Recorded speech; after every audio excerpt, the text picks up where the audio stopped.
Tenemos en línea al doctor Jorge Rodríguez Figueroa. Él es abogado y coautor de un importante ensayo sobre la despenalización de la eutanasia y él lo plantea como un derecho a la vida digna. Bienvenido, doctor.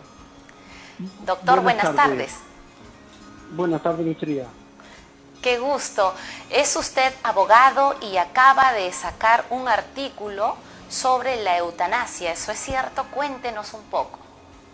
Gracias por la pregunta y buenas tardes a su radio escucha y a los televidentes. Mire, en primer lugar para indicarle de que el artículo científico ha sido publicado en la revista Youth et Scientia de la Universidad de Barcelona en España y que lleva por título la despenalización de la muerte digna, más conocida como la eutanasia. Pero ¿de qué se trata este artículo científico? Lo que se trata en primer lugar es definir qué es la eutanasia. La eutanasia se define como la muerte lenta, fácil, una muerte, diríamos, piadosa, una muerte digna, frente a este largo sufrimiento que sufren las personas. Y ahí quiero hacer un paréntesis. El tema de la eutanasia que parta, por favor, a partir de ese sufrimiento. Si no lo existe, no estamos frente a una muerte digna. Estamos hablando entonces desde un inicio del sufrimiento y que se hace imposible la vida de una persona. Por eso es que la eutanasia se debe entender como una situación directa, es decir, del propio paciente que por voluntad propia desea adelantar la muerte para no seguir sufriendo. Que por cierto existe diferentes fármacos que no es materia del estudio, pero que sin embargo utilizando cualquiera de ellos, lo que se busca, la finalidad, es que le cause menos sufrimiento y dolor. Así se debe entender a la muerte digna en este sentido. Pero la OMC, la Organización Mundial de la Salud, también ha definido como la acción del médico que provoca deliberadamente la muerte del paciente. ¿No es cierto? Es una postura de ellos y que se considera de todas maneras. Pero acá en el Perú sabemos todos que está penalizado. Desde el punto de vista del derecho constitucional, el artículo 1 defiende a la persona y con mucha mayor razón a la dignidad que se debe respetar en todo momento.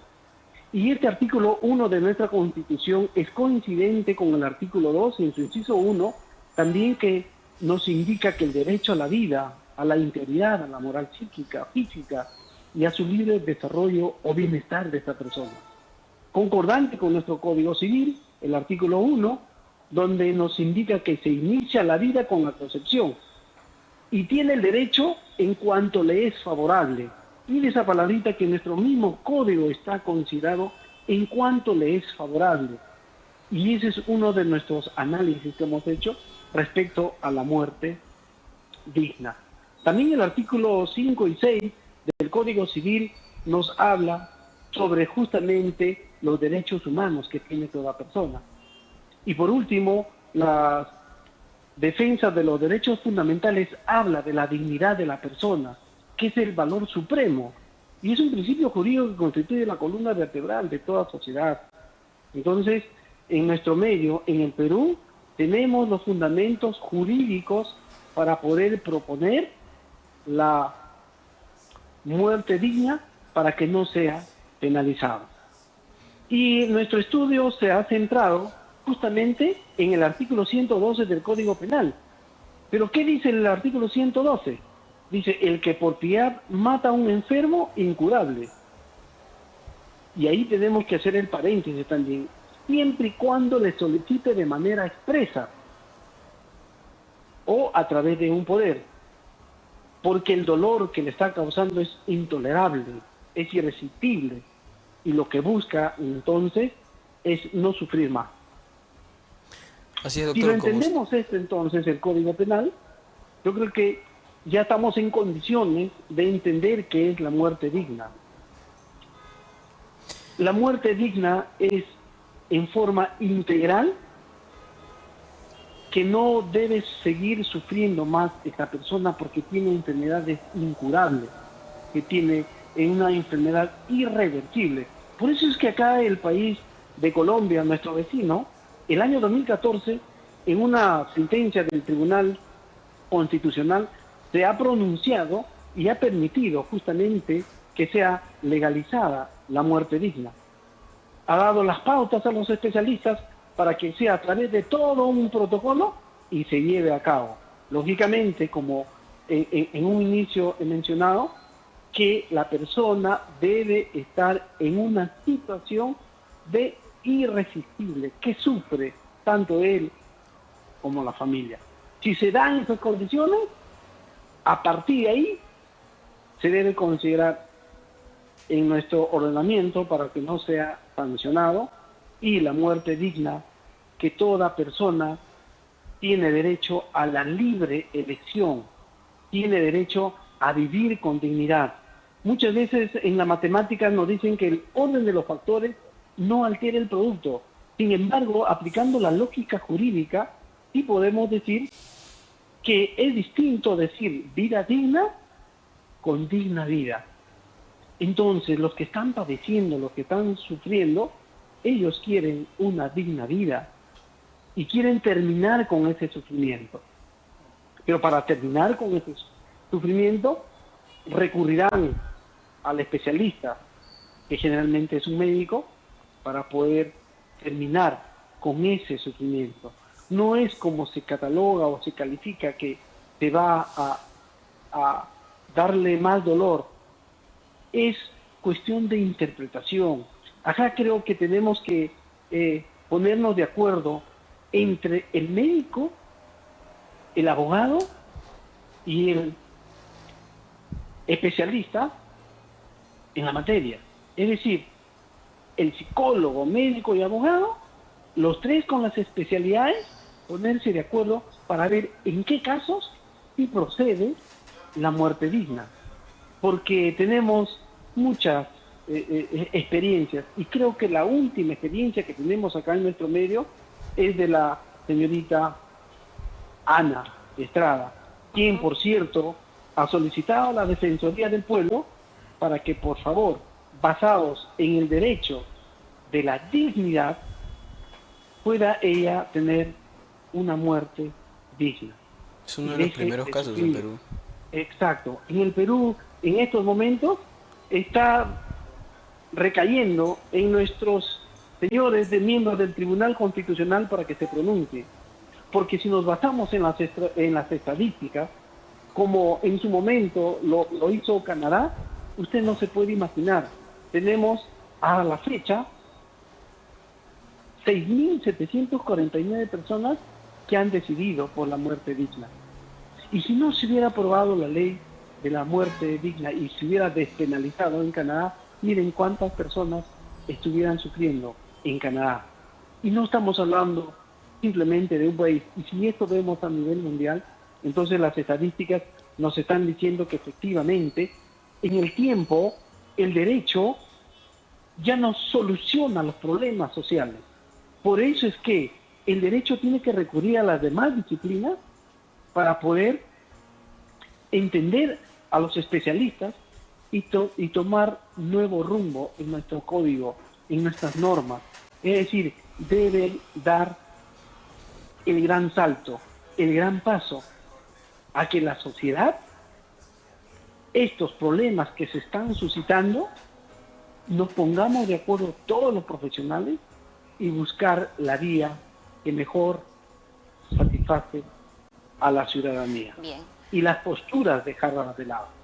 Doctor, muchísimas gracias por haber aportado su opinión y sobre todo haber contribuido con su informe que usted ha investigado. Imagino pues que todo esto va a ser parte importante en el desarrollo de este tema que tenemos ahora. Muchísimas gracias.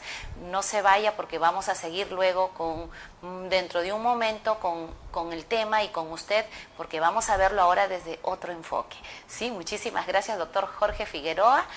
Doctor, tengo una pregunta ahí. Sí. Esta idea que se cree de que cuando se autorice la eutanasia se van a comenzar a matar o se van a comenzar a decidir que a los abuelos, como ya no nos cuesta dinero mantenerlos, entonces que los maten también. Hay una especie de ley o una especie de que no permite eso, que es que la persona decida si es que se quiere morir o no. Efectivamente. A ver, explíquenos eso, por favor. Gracias. Mire, indicarle que las investigaciones que se están llevando a nivel nacional, internacional, creo que la tendencia es al respeto de los derechos fundamentales y que hoy se habla ya de derechos universales. Y dentro de los derechos universales, lo que se protege justamente es la dignidad. Por eso es que Colombia, basado en un derecho que es inherente a la persona, que es la dignidad, y esa dignidad va amparado también en la Constitución, que es un derecho a la libertad. Y esa libertad tenemos, por cierto, que hacer valer.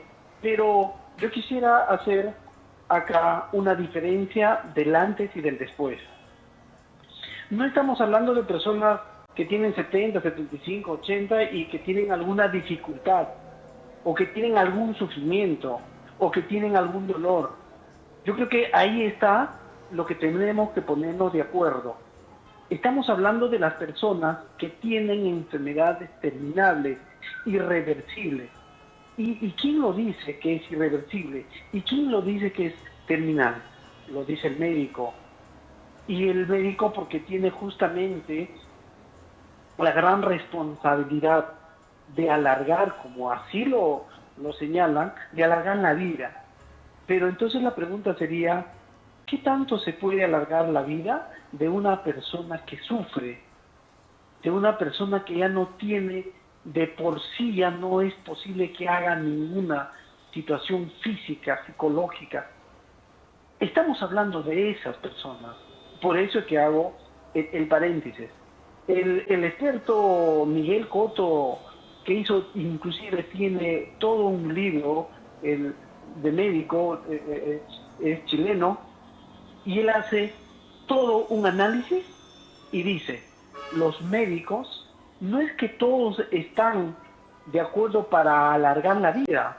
Y entonces ahí está el paréntesis.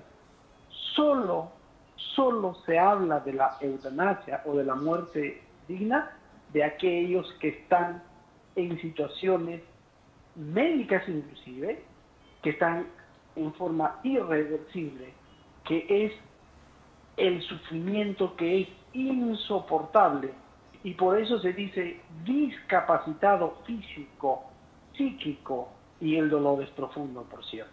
Por eso es que el señor Miguel Cotto señala que si nosotros vamos a estar basados en un juramento que es la ética del médico, yo creo que ese juramento, esa ética lo hicieron personas tan igual que nosotros.